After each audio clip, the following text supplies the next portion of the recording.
Bismillah.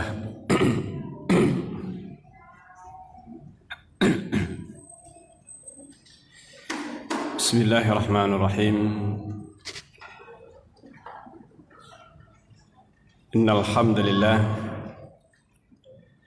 nahmaduhu wa nasta'inuhu wa nastaghfiruh wa na'udzu billahi min shururi anfusina wa min sayyiati a'malina.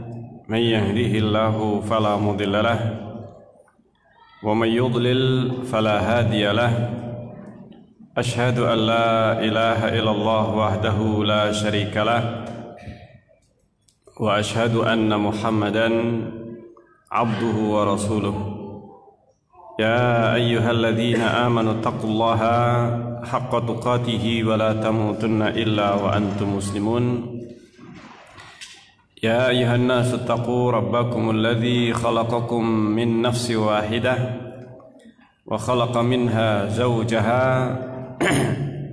وبث منهما رجالا كثيرا ونساء واتقوا الله الذي تساءلون به والأرحام إن الله كان عليكم رقيبا يا أيها الذين آمنوا اتقوا الله وقولوا قولا سديدا يصلح لكم أعمالكم ويغفر لكم ذنوبكم ومن يطع الله ورسوله فقد فاز فوزا عظيما أما بعد فإن أصدق الحديث كتاب الله وخير الهدي هدي محمد صلى الله عليه وسلم وشر الأمور محدثاتها وكل محدثة بدعة وكل بدعة ضلالة وكل ضلالة في النار أعاذني الله وإياكم من النار.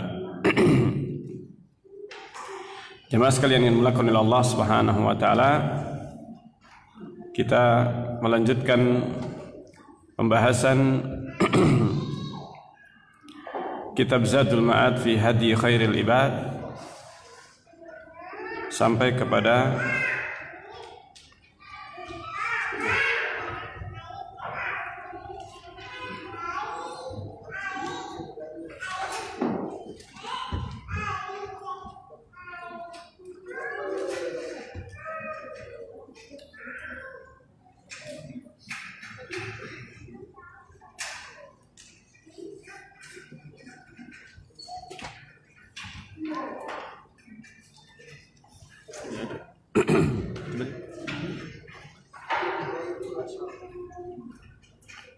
البيع والشراء.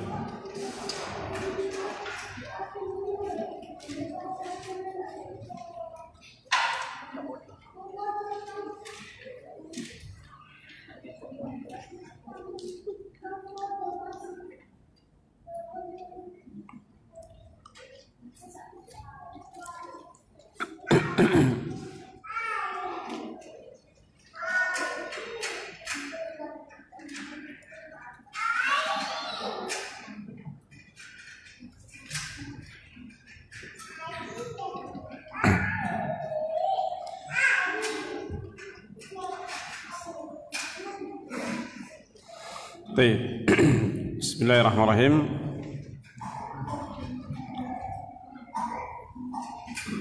Kita membahas tentang sampai kepada pembahasan tentang fi hadihi sallallahu alaihi wasallam fil bai'i wasyira,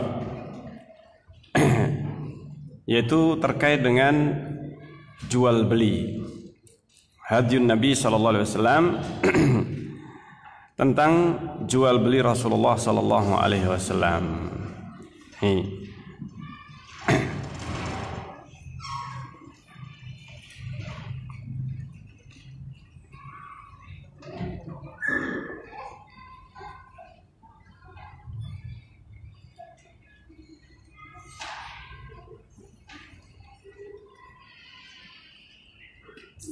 Baik.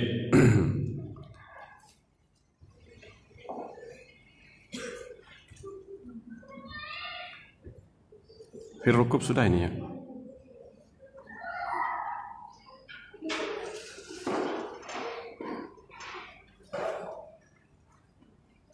Fil bai' wasyira. Muamalah sudah. Kayaknya sudah ada muamalah.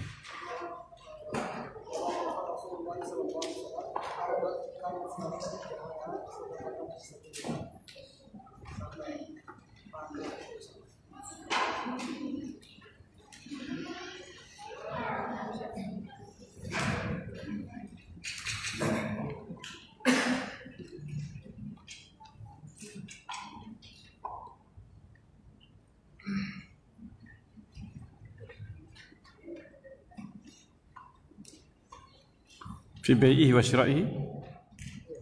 Iya. Muamalah atau fi bai'i wa syira'ihi? Bai' wa syira' belum. Sedang masuk. Oh, baru awal ya.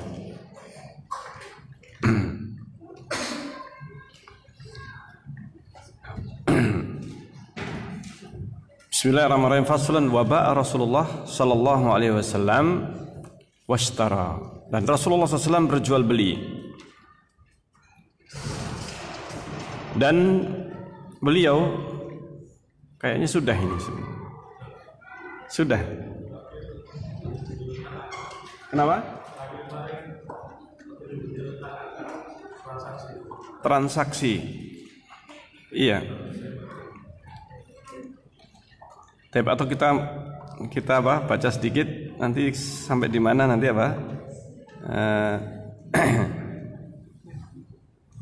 sampainya. Jadi Rasulullah SAW, kita mengulang sedikit apa yang sebelumnya, yaitu Rasulullah berjual beli dan Rasulullah membeli setelah Allah Subhanahu Wa Taala mengutus Rasul itu lebih banyak daripada beliau itu berjualan. Sebelum diutus jadi Rasul, Rasulullah jual beli, artinya berjualan. Ketika berdagang pada saat menjalankan modalnya Khadijah radhiyallahu anha. Ya, ini sudah ini. Sampai kredit.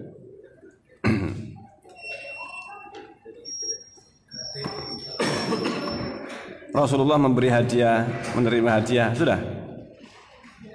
Jaminan sudah. Ya. Baik. Jaminan sudah ya. Rasulullah SAW memberikan jaminan. Ini kalau sudah berarti kana istasni fi yaminihi taratan. Nah,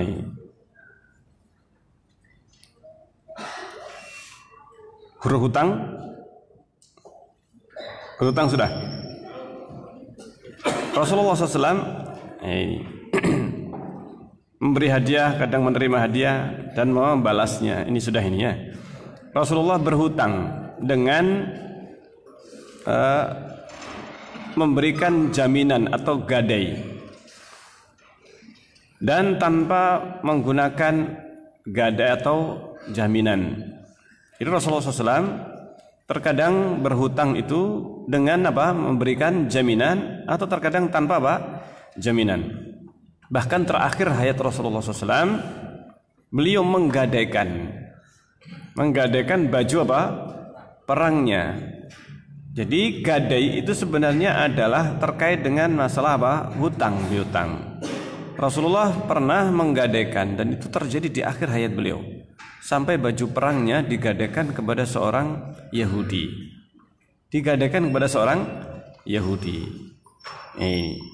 Dan Rasulullah kemudian mengambil hutang itu untuk membelikan bahan makanan. Masya Allah. Memberi bahan makanan. Dan Rasulullah SAW ketika melakukan itu, kenapa kok menggadaikan baju perangnya, baju perang lagi, ya, kepada seorang Yahudi? Kenapa bukan kepada seorang Muslim? Ini. Maka di sini diambil faedah. Meskipun ini mungkin sudah dibahas, tetapi ada yang perlu dibahas di dalam masalah pegadaian. Yang pertama, gadai yang dimaksudkan di zaman Rasulullah dan yang dilakukan Rasulullah SAW ini tidaklah mengandung unsur riba, sebagaimana yang banyak terjadi sekarang ini. Jadi pegadaian yang dimaksudkan itu adalah barang jaminan yang dititipkan atau yang diberikan kepada orang yang memberikan pinjaman berupa uang. Kemudian ketika dia mengembalikan tidak ada tambahan. Jadi uang yang dipinjam kembalinya adalah apa? Sama tanpa ada penambahan. Karena kalau ada penambahan, seorang ketika menggadaikan barangnya dititipkan sebagai jaminan itu nilainya, atau ketika dia mengembalikan atau menebus gadaiannya tadi, barang jaminan tadi, yaitu mengembalikan hutang itu dengan tambahan, maka ini riba. Ini adalah termasuk apa? Riba. Nah, Rasulullah SAW menggadaikan ini bukan dengan sistem yang sekarang ini banyak terjadi, yang katanya sistem gadai, tapi sebenarnya juga mengandung apa? Riba. Tidak ada jauh bedanya dengan seorang meminjam ke bank. Harus ada agunannya. Harus ada apa? Agunan atau barang jaminan. Yang sesungguhnya prakteknya itu juga gadai. Jadi bank ketika memberikan pinjaman kepada seseorang itu ada barang jaminan, sertifikat tanah ataukah rumah ataukah kendaraan. Maka ini yang dijadikan sebagai barang jaminan. Dan ini sebenarnya yang dimaksudkan dengan gadai. Meskipun namanya bukan apa? Gadai. Tetapi bank meskipun prakteknya sama dengan pegadaian, tapi nggak disebut dengan pegadaian, ya. Tapi sebenarnya adalah bank, sama dengan pegadaian. Jadi pegadaian, sistemnya pegadaian yang sekarang ini tidak jauh berbeda dengan sistem apa? Bank. Hanya saja kalau di bank itu yang dijadikan barang jaminan itu adalah surat berharga. Jarang bank itu menerima dalam bentuk apa? Barang. Inilah yang membedakan dengan praktek pegadaian sekarang ini. Kalau pegadaian atau pegadaian, maka bisa kita dalam bentuk apa? Barang. Mau sepeda motor, ya ditaruh di situ sepeda motornya. Ini di pegadaian. Ya. Nah, ini yang sebenarnya hanya dari sisi ini saja perbedaan bank dengan sistem pegadaian sekarang ini. Nah, Rasulullah SAW ketika praktek gadai ini tidaklah seperti yang terjadi di zaman sekarang ini. Nah, kemudian berikutnya Rasulullah SAW terkadang memberi jaminan, kadang tidak. Dan Rasulullah meminjam. Terkadang Rasulullah berjual beli dengan kontan dan terkadang dengan apa? Kredit. Rasulullah pernah melakukan keduanya, kontan maupun apa? Kredit. Ini yang disebutkan kelihatan yang terakhir. Ya, kelihatannya ini yang terakhir. Ya. Iya. Nah, terkadang Rasulullah SAW memberikan jaminan khusus kepada pemilik barang atau yang dipinjam ataukah yang dipinjami uang misalkan, ala a'malin man amilaha kana madmunan lahu bil jannah. Masya Allah. Ini jaminan. Jadi Rasulullah memberikan jaminan. Jaminan bagi yang melakukannya. Ini jaminan bagi orang yang melakukannya, maka dia akan mendapatkan jaminan masuk surga. Namanya jaminan. Ini jaminan akhirat ini ya. Ini disebutkan oleh Ibnu Qayyim. Apa hubungannya dengan jual beli? Apa hubungannya dengan apa? Dengan transaksi Rasulullah SAW, muamalah beliau. Apa hubungannya? Ini disebutkan oleh Ibnu Qayyim memberikan muqaddimah terhadap jaminan duniawi yang dilakukan Rasulullah. Yaitu apa? Kadang Rasulullah memberikan jaminan umum. Jaminan umum liduyunin. Memberikan jaminan secara umum. Ini barang siapa yang mati meninggalkan hutang, maka saya menjadi penanggungnya. Ini saya tanggung hutangnya. Ini tanggungan secara apa? Umum. Barang siapa yang mati dia masih punya utang, ada tanggungan, silahkan aku akan tanggung. Ini tanggungan secara umum. Orang yang meninggal dari kalangan kaum muslimin punya hutang, maka aku jamin. Ini sabda Rasulullah SAW. Rasulullah bersabda demikian. Nah, jaminan umum atau jaminan secara umum ini disabdakan Rasulullah SAW, sehingga barang siapa yang seorang itu tidak mampu, meninggal, dia itu punya utang dan tidak mampu, fa'alayya dainuhu, maka kata Rasulullah, itu tanggunganku, hutangnya itu adalah tanggunganku. Ini. Dan Rasulullah tidaklah meninggalkan sesuatu yang harus ditunaikan, kecuali beliau itu pasti akan memberikan secara total atau betul-betul menunaikan secara keseluruhan. Tidak pernah kemudian menanggung, misalkan saya menjamin, kemudian saya tanggung separuhnya saja. Ya, subhanallah. Rasulullah SAW demikian. Dalam hadis yang diriwayatkan oleh Imam Muslim, ada sebuah hadis dari Salamah ibn al-Aqwa. Salamah mengatakan, ghazawna, kami berperang Fizarah, kami memerangi Fizarah. Fizarah nama suatu tempat, nama daerah yang diperangi atau wilayah kaum kufar. Wa alaina Abu Bakrin ammarahu Rasulullah. Yang menjadi pemimpin kami adalah Abu Bakar, dan itu diangkat oleh Rasulullah sallallahu alaihi wasallam. Kemudian ini hadisnya panjang, di dalamnya terdapat perkataan faramaitu bisahmin bainahum wa bainal jabal.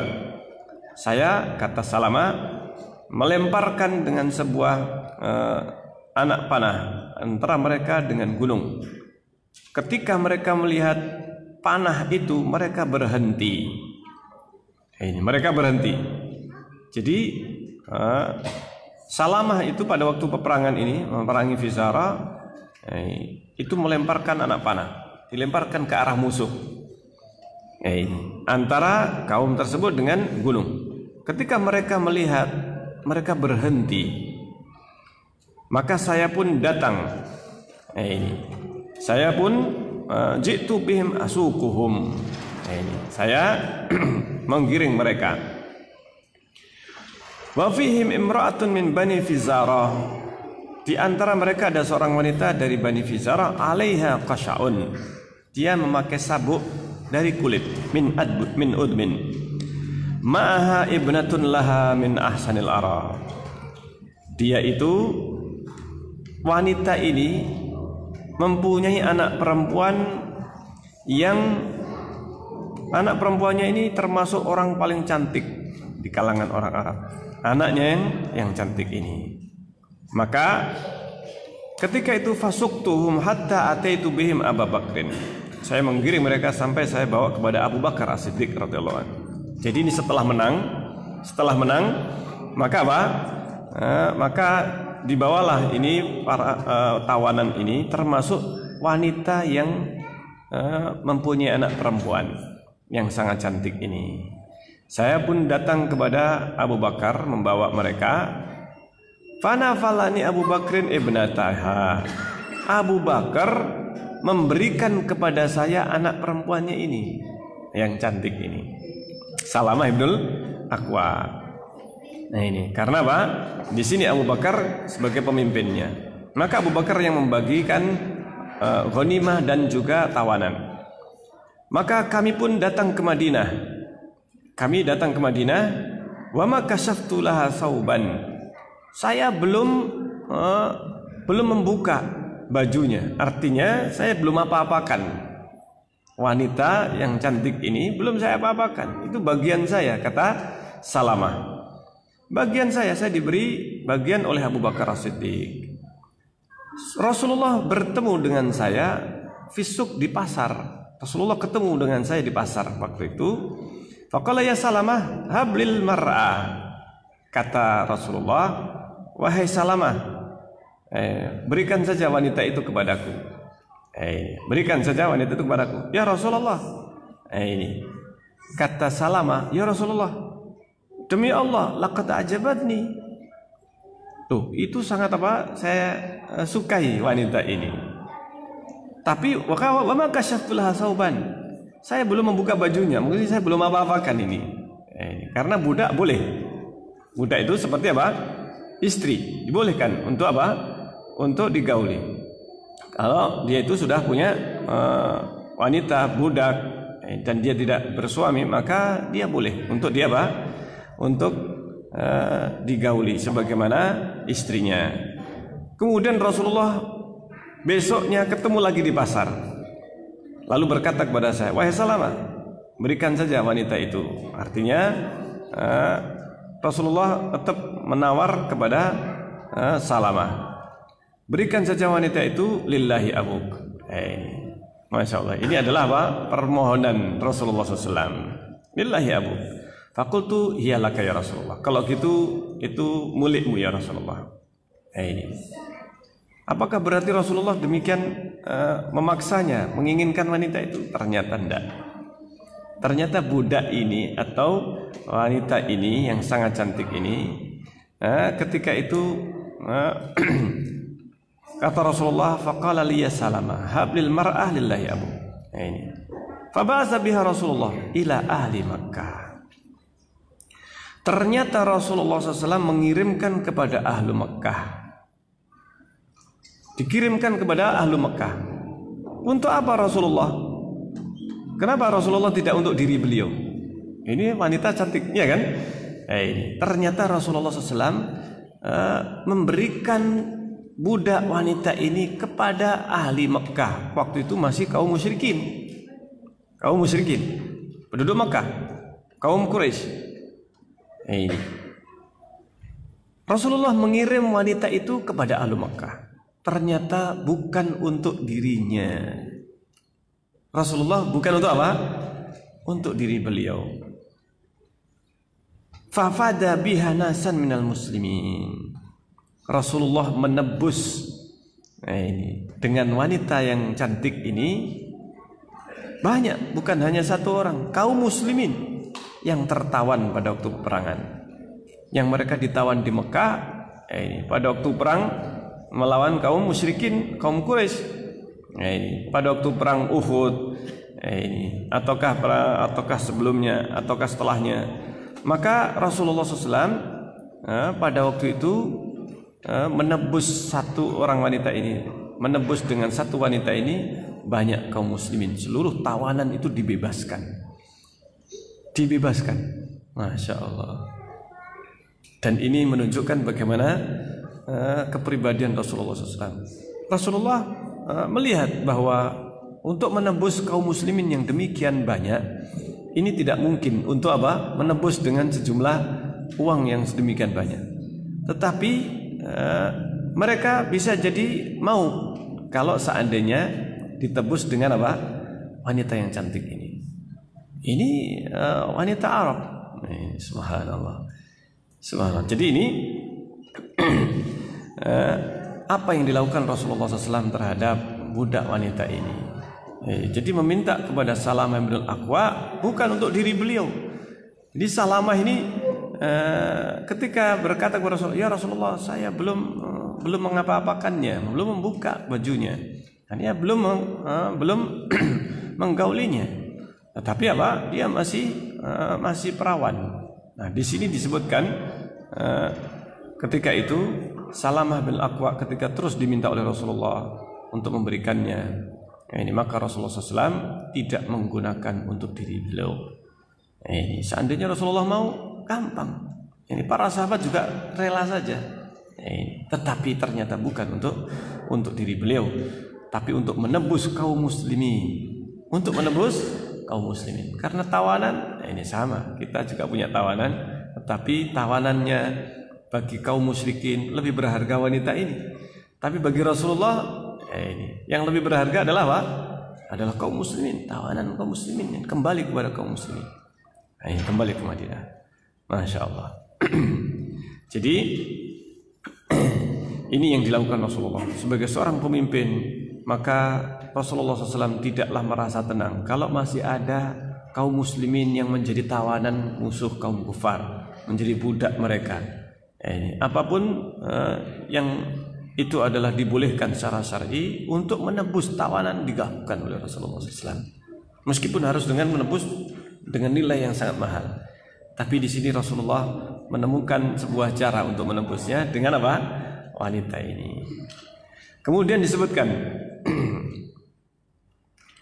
bahwa hukum ini berlaku umum untuk para imam setelah Rasulullah SAW, yaitu menanggung jaminan hutang bagi rakyatnya yang punya hutang dan tidak mampu membayar, maka dijamin oleh negara.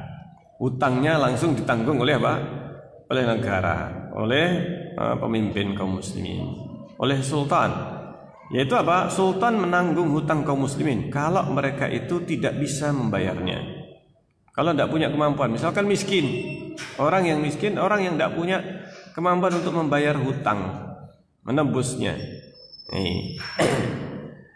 Nah, di sini maka yang membayar hutang, orang yang miskin atau orang yang tidak mampu membayar hutang tersebut adalah penguasa atau pemimpin dengan diambilkan dari Baitul Mal. Diambilkan dari apa? Baitul Mal. Masya Allah. Nah, mereka mengatakan, mereka mengatakan, kenapa ini berlaku juga untuk penguasa atau negara atau Baitul Mal? Karena Baitul Mal juga, jadi dikiaskan ini kepada warisan. Kalau seseorang itu dia meninggal tidak punya warisan, tidak punya apa? Warisan atau ahli waris, warisannya banyak, tapi dia ini tidak punya anak, istrinya sudah meninggal duluan, keluarganya sudah nggak ada ahli waris yang berhak ataupun family yang dia itu berhak.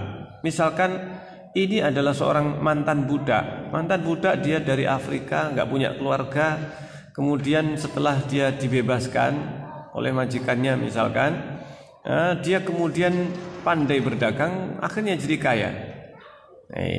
Ketika mati tidak punya istri atau istrinya sudah meninggal duluan, tidak punya anak, maka siapa yang jadi ahli waris? Yang jadi ahli waris adalah Baitul Mal. Jadi ahli waris siapa? Baitul Mal. Maka sebagaimana Baitul Mal itu mewarisi atau menjadi ahli waris orang yang meninggal nggak punya ahli waris, maka demikian juga ketika ada orang yang punya utang tidak bisa bayar utang, maka apa? Maka demikian juga kalau dia itu tidak bisa bayar hutang, maka ditanggung juga oleh Baitul Mal, biar seimbang, ya kan? Baitul Mal juga menanggung hutang, tapi dia juga mendapatkan warisan dari orang yang punya warisan tapi tidak punya ahli waris. Masya Allah. Demikian juga ketika seseorang yang tidak mampu, miskin, dan tidak ada yang memberi nafkah maka yang menafkahi adalah Baitul Mal. Yang menafkahi adalah siapa? Baitul Mal. Jadi Baitul Mal ini luar biasa fungsinya atau manfaatnya. Jadi zakat itu salah satu di antara yang masuk ke Baitul Mal. Jadi Baitul Mal itu adalah bisa dikatakan sumber keuangan negara, kekayaan negara yang bisa jadi dari zakat, kemudian dari jizyah bagi mereka yang non muslim itu dipajak. Pajak masuknya juga Baitul Mal. Hanya saja penyaluran zakat berbeda dengan penyaluran ghanimah, penyaluran misalkan penyaluran pajak. Maka ini berbeda-beda, masing-masing ada penyalurannya. Nah, di antara penyaluran yang mungkin bisa disamakan atau termasuk yang mempunyai sama-sama mendapatkan saluran dari Baitul Mal, baik itu dari zakat ataukah pajak, di antaranya fakir miskin. Di antaranya adalah apa? Fakir miskin termasuk yang bisa diberikan dari zakat, bisa diberikan dari ghanimah, atau bisa juga diberikan dari apa? Dari pajak ini tadi. Maka ini fungsinya Baitul Mal. Kalau seandainya sistem zakat, sistem pajak ini diterapkan kepada kaum muslimin, pajak ini juga diterapkan kepada kaum kufar, maka akan terjadi apa? Pemasukan yang luar biasa. Masya Allah. Sehingga penyalurannya akan juga apa? Bisa lebih banyak. Bahkan bisa dihajikan. Orang yang kalau sudah makmur kaum muslimin, dalam kondisi makmur, ini misalkan sudah berkecukupan, nggak ada fakir miskin. Orang fakir miskin nggak punya atau nggak ada di suatu negara misalkan. Lalu bagiannya siapa ini? Maka di antara yang bisa disalurkan dari Baitul Mal adalah kepada laki-laki yang ingin menikah, maka dibiayai oleh apa? Negara. Siap? Yang jomblo banyak ini. Kayaknya pada siap semuanya kalau seandainya seperti itu ya. Kemudian misalkan sudah yang jomblo sudah menikah semuanya, sudah dibiayai oleh negara, masih sisa banyak harta kekayaan melimpah. Subhanallah. Pada masa zamannya Utsman bin Affan, Umar bin Khattab, ini tambah melimpah harta. Sampai zamannya Utsman, Afrika ditaklukkan, dibagikan kepada kaum muslimin. Masya Allah. Dan pembagiannya bukan sedikit. Subhanallah. Pembagiannya banyak, jutaan. Jadi setiap orang jutaan, sekian juta. Ini kalau nilainya dia apa? Dinilai dengan jutaan. Subhanallah. Ini jutaan. Satu orang dapat sekian juta. Kalau nilainya dengan rupiah. Ini orang miskin. Sampai-sampai makmur betul. Hingga kemudian salah satu di antara pendapat para ulama bahwa orang yang atau apabila surplus ini ghanimah, kemudian berbagai macam kekayaan, maka bisa disalurkan kepada orang yang tadi jomblo dinikahkan, orang yang belum haji dihajikan. Ini Masya Allah. Kalau sekarang orang apa? Nggak perlu dihajikan negara, antri. Subhanallah. Di Indonesia ini itu menunjukkan orang Indonesia itu kaya-kaya. Subhanallah. Sampai seperti itu. Nah, ini bisa disalurkan ke sana. Sehingga diberi nafkah kepada orang yang tidak punya nafkah dalam hidupnya, atau nggak ada yang memberi nafkah. Para janda yang ditinggal mati suaminya, tidak ada yang mengurusi, ini anak-anaknya sudah nggak ada dan seterusnya. Ini. Nah, demikian juga yang berikutnya, di antara yang dilakukan Rasulullah terhadap harta beliau atau muamalah, beliau juga mewakafkan. Rasulullah juga memberikan apa? Mewakafkan tanah miliknya Rasulullah SAW. Ini. Dan dijadikan sebagai apa? Wakaf lillahi ta'ala, shadaqah fi sabilillah. Ini. Kemudian Rasulullah juga memberi syafaat atau meminta syafaat kepada seseorang. Tolong wahai fulan, berilah dia syafaat. Berilah dia apa? Syafaat. Dan seterusnya. Ini termasuk Rasulullah SAW. Termasuk diantaranya Rasulullah SAW ketika memberi syafaat atau menolong sebenarnya kepada suaminya Barirah, Mughis namanya. Mughis waktu itu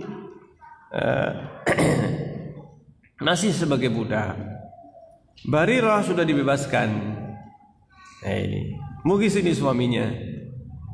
Ketika dibebaskan, maka Barirah diberikan pilihan karena dia sudah merdeka, diberikan pilihan masih mau menjadi istrinya Mughis atau enggak. Kalau enggak ya bebas sudah, enggak jadi istrinya. Artinya sudah pisah karena dia sudah menjadi wanita yang merdeka. Akhirnya Barirah memilih untuk tidak kembali kepada Mughis. Mughis datang kepada Rasulullah, ya Rasulullah, ini tolong berikan syafaat untuk saya ini. Ini syafaat diminta kepada Rasulullah ini. Ini syafaat duniawiyah ini, pertolongan. Rasulullah akhirnya pun memberikan pertolongan atau syafaat. Ini untuk rujuk, untuk menyampaikan kepada Barirah supaya mau rujuk kepada Mughis. Tapi Barirah sudah tidak mau. Ini Barirah tanya, ya Rasulullah, ini perintah ataukah sekedar anjuran? Saya cuma menganjurkan saja, artinya apa? Memberikan pertolongan kepada Mughis. Kalau gitu tidak usah. Barirah tidak mau, Masya Allah. Tidak mau. Tapi Rasulullah tidak marah kepada Barirah karena memang apa? Haknya Barirah. Haknya Barirah. Barirah tidak mau balik ke Mughis. Ya sudah, Rasulullah yang penting sudah menyampaikan kepada Barirah untuk memberikan saran, anjuran bahwa yang balik sajalah ke Mughis. Nah, Barirahnya juga tanya, ya Rasulullah, ini perintah artinya yang harus ditaati ataukah ini sekedar anjuran ataukah saran? Ini saran dari saya. Kalau saran ya saya sudah nggak pengen lagi balik kepada Mughis. Ya sudah, ini Rasulullah tidak memaksa dan tidak marah. Ini Masya Allah. Walam yaghdab alaihi, kata Ibnu Qayyim, Rasulullah tidak marah kepada Barirah ketika tidak mau balik kepada siapa? Kepada Mughis. Dan Rasulullah tidak mencela. Rasulullah tidak mencela Barirah. Masya Allah. Karena memang Barirah punya hak. Barirah seorang yang sudah merdeka. Ya sudah, suaminya masih budak, ya kan?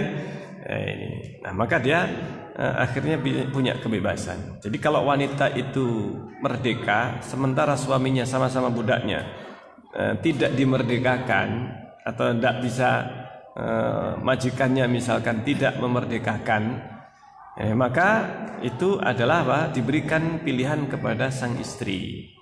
Apakah masih mau menjadi istrinya ataukah dia mau apa? Berpisah.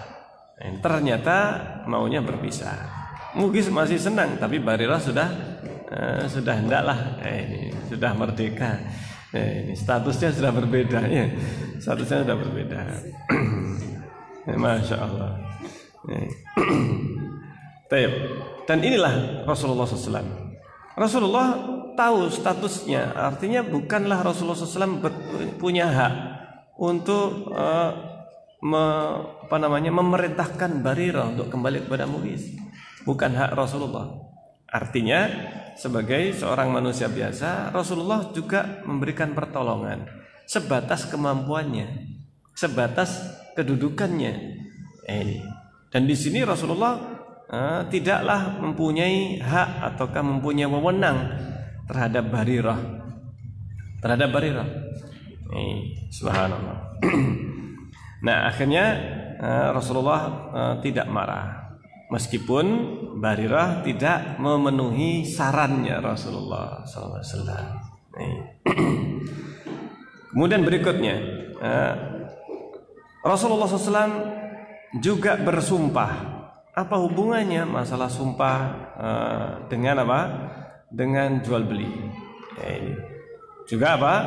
Terjadi permasalahan yang berkaitan dengan jual beli. Ada kaitannya dengan sumpah. Ini masalah perselisihan ketika jual beli, ketika hutang piutang dan sebagainya, bisa jadi digunakan sumpah untuk menguatkan suatu hujah ataukah menepis suatu tuduhan. Maka digunakan sumpah. Nah, Rasulullah SAW pernah bersumpah, disebutkan dalam hadis, Ibnu Qayyim menyebutkan ada sekitar lebih dari 80 kali atau 80 hadis tentang sumpah Rasulullah SAW. Nah ini. Dan Rasulullah juga diperintahkan oleh Allah untuk bersumpah di 3 tempat. Nah ini, bersumpah di 3 tempat. Ini Rasulullah SAW. Jadi Rasulullah juga pernah bersumpah di 3 tempat. Di antaranya di dalam firman Allah Subhanahu wa taala dalam surat Yunus. Nah ini. Allah berfirman, "Wa yastanbi'unaka ahaqqun hu qul ahaqqun hu qul iya rabbi innahu lahaqqun." Dan mereka mencari atau meminta berita kepadamu, apakah itu benar? Apakah itu adalah benar? Qul, katakan wahai Muhammad, wa rabbi, iya demi Rabbku. Jadi Allah memerintahkan Rasulullah untuk apa?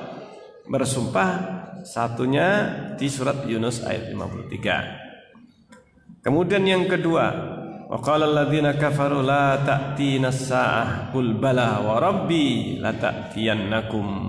Ini perintah kedua untuk bersumpah. Rasulullah diperintahkan untuk apa? Bersumpah dalam ayat ini. Surat Saba ayat 3. Surat Saba ayat 3. Rasulullah diperintahkan untuk bersumpah. Orang-orang kafir mengatakan la ta'tina as-saa'ah. Hari kiamat enggak bakal datang. Ini perkataan siapa? Ini perkataan orang kafir. Hari kiamat enggak bakal terjadi, enggak bakal datang. Maka Allah berfirman kepada Rasulullah, turun wahyu untuk membantah mereka. Qul, katakan wahai Muhammad, bala, bahkan akan terjadi. Wa rabbi, demi Rabbku, demi Allah Subhanahu wa taala, la ta'tiyannakum, pasti akan datang kepada kalian hari kiamat itu. Ini yang kedua, surat Saba ayat apa? 3. Kemudian yang ketiga, surat At-Taghabun ayat 7. At-Taghabun ayat 7. Allah berfirman, za'amal ladzina kafaru alla yub'atsu qul bala wa rabbi latub'atsunna summa latunabba'unna bima amiltum wa dzalika 'alallahi yasir. Orang-orang kafir menyangka bahwa mereka tidak bakal dibangkitkan. Katakan wahai Muhammad, bala wa rabbi, bahkan dibangkitkan. Ini bahkan dibangkitkan. Demi Rabbku, la tub'atsunna, sungguh kalian akan dibangkitkan. Summa latunabba'unna bima amiltum, kalian akan disampaikan kepada kalian apa yang kalian amalkan. Wa dzalika 'alallahi yasir. Wa dzalika, dan itu bagi Allah sangat mudah. Ini 3 sumpah yang diperintahkan oleh Allah. Allah memerintahkan Rasulnya untuk apa? Bersumpah.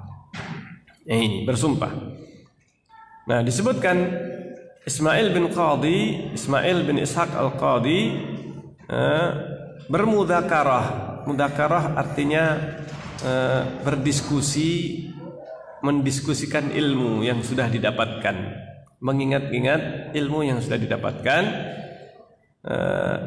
Ismail bin Ishaq al-Qadi mudzakarah dengan Abu Bakar Muhammad bin Dawud al-Zahiri. Ini, dan tidak menamakan, menyebut dengan faqih. Tidak wala yusammihi bil faqih, tidak menyebutnya dengan faqih. Suatu hari maka menyampaikan tahkim. Oh ya, ada adzan dulu, silahkan adzan.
Bismillahirrahmanirrahim. Kita lanjutkan masih dalam pembahasan tentang sumpah. Ini sumpah. Jadi sumpah ketika Ismail bin Ishaq al-Qadi, seorang qadi ini pernah bermudzakarah, berdiskusi dengan Muhammad bin Dawud al-Zahiri. Ketika itu seorang ini adalah mazhabnya Zahiri, Dawud al-Zahiri, Muhammad bin Dawud al-Zahiri, Abu Bakar. Tetapi Al-Qadi tidak menyebutnya sebagai faqih. Tidak menyebut sebagai apa? Faqih. Belum menyebut sebagai seorang faqih. Faqihnya mazhab Zahiri. Hingga suatu hari Muhammad bin Dawud al-Zahiri, Abu Bakar ini, Abu Bakar punya masalah dengan seseorang. Punya masalah dengan seseorang dan kemudian akhirnya menyampaikan atau sampai masalah itu kepada sang qadi. Ini minta untuk dihakimi. Datang Abu Bakar bersama dengan lawannya ini, lawan apa dalam persidangan kasusnya ini, hingga Abu Bakar bin Dawud harus bersumpah. Abu Bakar bin Dawud harus apa? Bersumpah.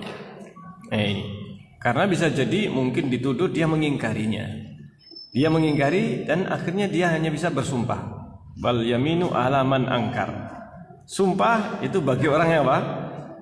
Bagi orang yang mengingkari suatu permasalahan ini, didakwakan oleh orang ini, musuhnya ini mendakwakan sesuatu, Abu Bakar mengingkarinya, maka dikatakan ini al-bayyinah 'alal mudda'i wal yaminu 'ala man angkar.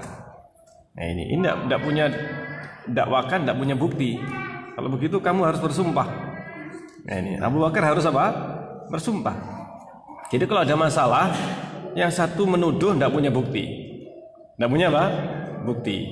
Kemudian ketika tidak bisa mendatangkan bukti, maka yang dituduh ini, kamu mau berani bersumpah? Berani bersumpah atas apa? Dakwaan orang ini untuk menafikan dan menolak dakwaannya, membatalkan. Maka Abu Bakar waktu itu sudah siap-siap mau bersumpah. Abu Bakar sudah siap mau apa? Bersumpah. Sudah mau mengucapkan sumpahnya. Ketika itu Al-Qadi Ismail bin Ishaq Al-Qadi bertanya, "Awa ta'lifu wa misluka yahlifu ya Abu Bakar?" masa kamu mau bersumpah wahai Abu Bakar? Kamu mau bersumpah untuk menolak tuduhan itu. Nah ini Abu Bakar kemudian menjawab. Faqala wa ma yamna'uni minal halif? Apa yang menghalangi saya dari sumpah?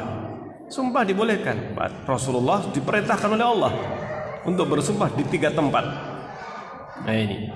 Waktu itu Al-Qadhi bertanya, di mana itu? Di mana sumpahnya yang Allah memerintahkan nabinya untuk bersumpah di 3 tempat? Maksudnya di dalam Al-Quran. Akhirnya Abu Bakar menyebutkan 3 ayat ini tadi. 3 ayat yang saya sebutkan tadi. Lalu akhirnya Al-Qadhi Ismail bin Ishaq mengatakan dengan apa? Pujian. Dan akhirnya baru saat itu menyebut Abu Bakar dengan seorang yang faqih. Baru mengakui apa? Kefaqihannya. Ini seorang zahiri. Seorang apa? Yang zahiri. Masya Allah. Nah kita lanjutkan di sini sebagian bahwa Rasulullah SAW terkadang masih kaitannya dengan sumpah, terkadang beristisna. Istisna itu mengecualikan. Tapi yang dimaksudkan mengecualikan sumpah itu mengucapkan insya Allah. Mengucapkan apa? Demi Allah saya akan demikian insya Allah. Kalau seorang itu bersumpah ditambah dengan insya Allah, seandainya dia tidak melakukan sumpahnya, maka tidak apa? Tidak harus bayar kafarah. Tidak harus bayar apa? Kafarah. Ini sudah bersumpah tapi mengucapkan apa? Insya Allah. Demi Allah saya akan demikian insya Allah. Maka dia tidak berapa? Tidak bayar apa? Kafarah. Seandainya dia tidak melakukan, tidak bayar kafarah. Paham sini kira-kira ya? Nah, itu. Jadi Rasulullah pernah mengucapkan demi Allah ditambah dengan insya Allah. Kemudian terkadang Rasulullah sudah bersumpah tapi akhirnya nggak jadi atau tidak melaksanakan sumpahnya. Akhirnya Rasulullah membayar apa? Kafarah. Nah terkadang Rasulullah bersumpah dan menjalankan sumpahnya, menunaikan sumpahnya. Karena sumpah harus dia apa? Ditunaikan. Kalau nggak ditunaikan harus bayar apa? Kafarah. Kecuali kalau mengucapkan insya Allah. Jadi bebas. Kalau sudah mengucapkan insya Allah sudah apa? Bebas. Demi Allah tambah insya Allah. Nah kemudian mengucapkan insya Allah itu bisa menghalangi akad dari sumpah tersebut. Artinya konsekuensi dari sumpah tidak harus dia laksanakan. Tidak harus dia laksanakan. Adapun kafarah itu menghalalkan akad tersebut, artinya melepaskan dan membebaskan. Tidak berdosa dan tidak dituntut untuk menunaikan, tetapi dia harus menebus dengan kafarah, sehingga kafarah itu dinamakan dengan tahillata aimanikum oleh Allah. Yang menghalalkan sumpah itu adalah kafarah. Nah ini. Kemudian disebutkan yang setelahnya bahwa Rasulullah itu terkadang bergurau. Boleh bergurau. Boleh seseorang itu apa? Guyon. Dan Rasulullah SAW terkadang Rasulullah itu apa? Bergurau dengan para sahabat. Tetapi gurauannya Rasulullah adalah kebenaran. Gurauan itu tidak mesti harus apa? Dusta. Tapi sering orang itu bergurau tapi apa? Dusta. Banyak, ya kan? Misalkan gurauannya apa? Bercerita tentang sesuatu yang itu ceritanya dusta saja. Yang penting bikin orang ketawa. Nah, yang seperti ini tidak pernah dilakukan Rasulullah. Rasulullah membuat tertawa, tetapi itu adalah apa? Kebenaran. Dan ini bisa. Masya Allah.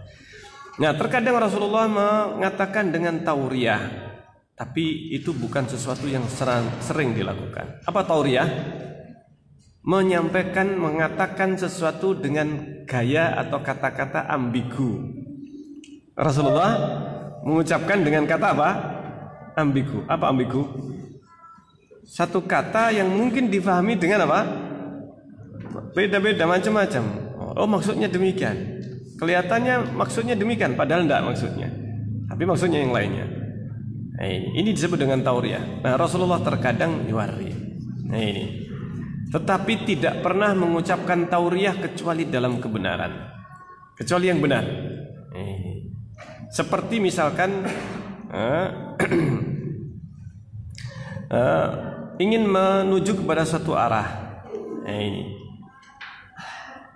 Rasulullah ingin menuju kepada suatu tempat. Rasulullah bertanya tentang arah yang lain.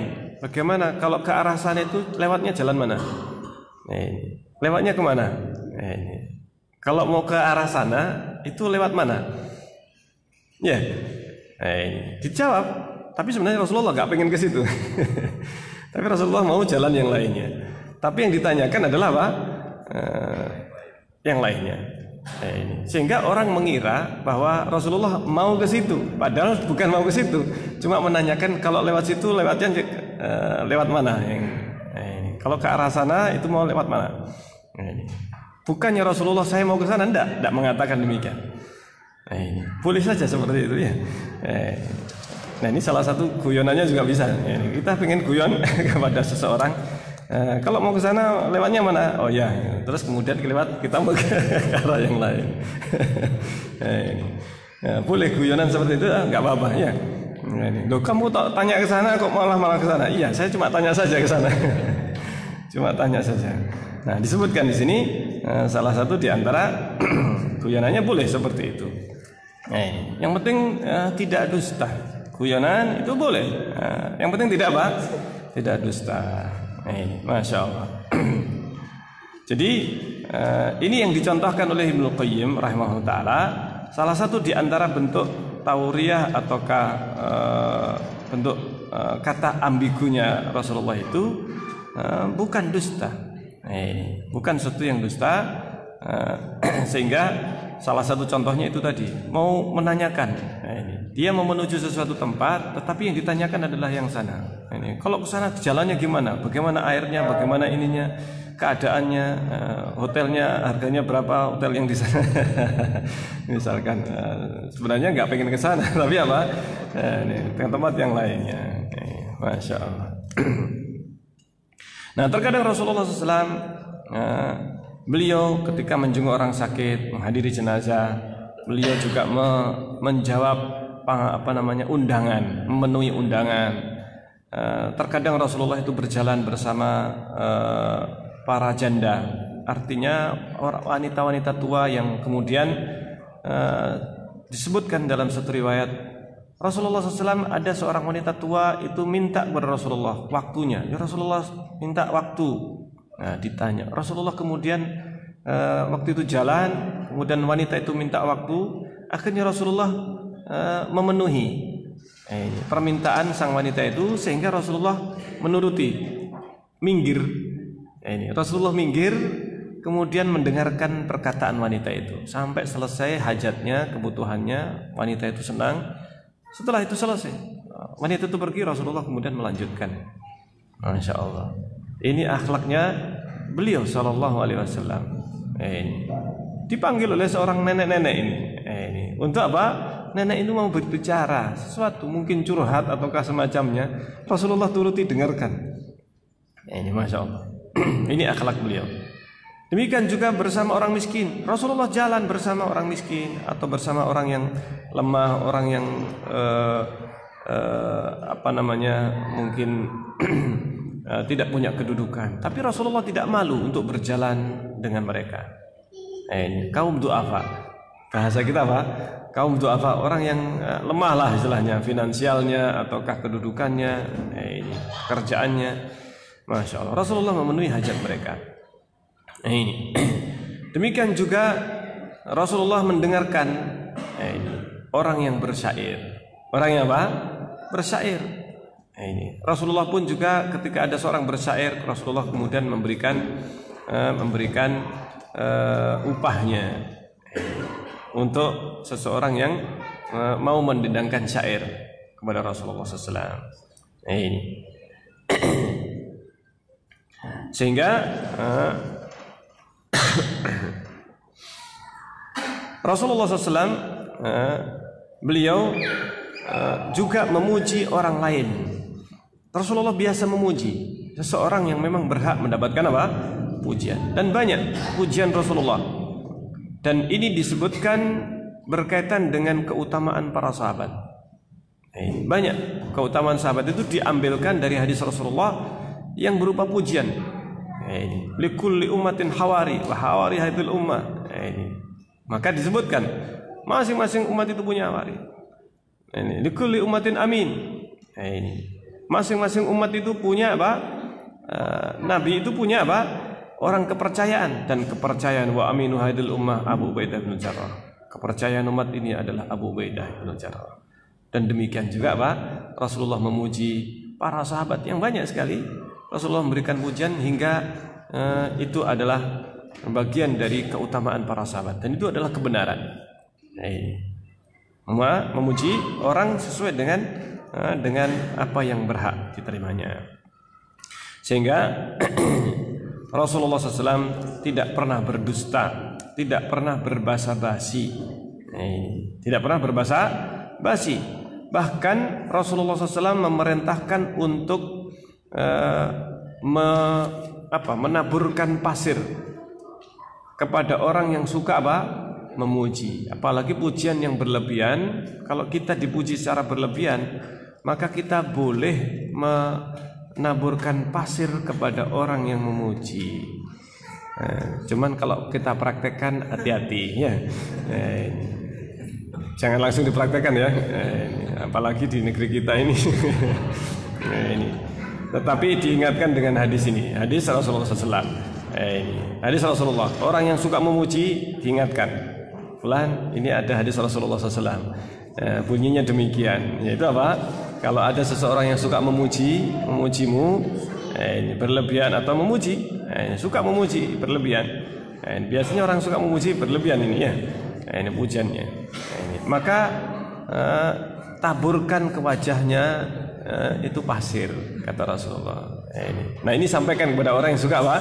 Suka memuji. Ini suka memuji, Ustadz engkau begini. Iya. Cuman saya tidak pernah melemparkan pasirnya. Saya khawatirnya. Tetapi saya diingatkan dengan hadis ini. Kalau ada yang memuji, maka diingatkan dengan hadis ini. Masya Allah. Jadi apa? Jadi meskipun dengan mengucapkan Masya Allah engkau demikian, tapi orang itu suka memuji, ingatkan dengan hadis ini. Karena kita ini dianjurkan untuk tidak suka memuji orang. Apalagi kalau tujuannya cari muka. Ada orang itu suka muji penguasa. Penguasa didatangi, dia puji, dia bikin syair. Di zaman itu banyak orang yang suka apa? Memuji. Suka memuji penguasa. Akhirnya penguasa itu ngasih misalkan ya. Jadi dia memuji untuk mendapatkan balasan. Memuji untuk mendapatkan balasan. Maka orang yang seperti ini yang paling layak untuk dia apa? Ditaburi apa? Pasir. Tapi sekali lagi jangan dipraktekkan nanti ya. Tapi diingatkan dulu ya. Diingatkan. Tapi kalau sudah diingatkan, kok masih tetap apa? Seperti itu, kita lempar. Yang berhak melempar pasir itu yang dipuji. Bukan kemudian ini orang melempar memuji orang lain ya. Kita yang melempar. Nah, ya. Yang berhak melempar pasir itu adalah apa? Yang dipuji. Yang dia itu apa? Untuk dalam rangka mengobati. Karena orang yang dipuji, namanya dipuji itu senang, iya kan? Senang dipuji. Siapa yang tidak senang dipuji, iya kan? Senang dipuji itu senang. Tetapi apa? Terkadang pujian yang berlebihan, itu atau pujian itu bisa mendatangkan hati kita ini sombong, ria, iya kan? Kita ini yang dipuji ini bisa terkena penyakit apa? Ria. Awalnya mungkin enggak, tapi ketika dipuji, saya dipuji, saya dipuji lagi, dan seterusnya. Ini bisa mendatangkan penyakit. Makanya salah satu yang bisa menyembuhkan itu adalah dengan cara ini. Orang yang suka memuji inilah yang dia apa? Yang ditaburi dengan pasir. Insyaallah kita akhiri dengan taburan pasir ini ya. Kajian kita insyaallah kita lanjutkan dengan fasal yang berikutnya biiznillah taala. Subhanakallahumma rabbana bihamdik asyhadu an la ilaha illa anta astaghfiruka wa atubu ilaik. Assalamualaikum warahmatullahi wabarakatuh.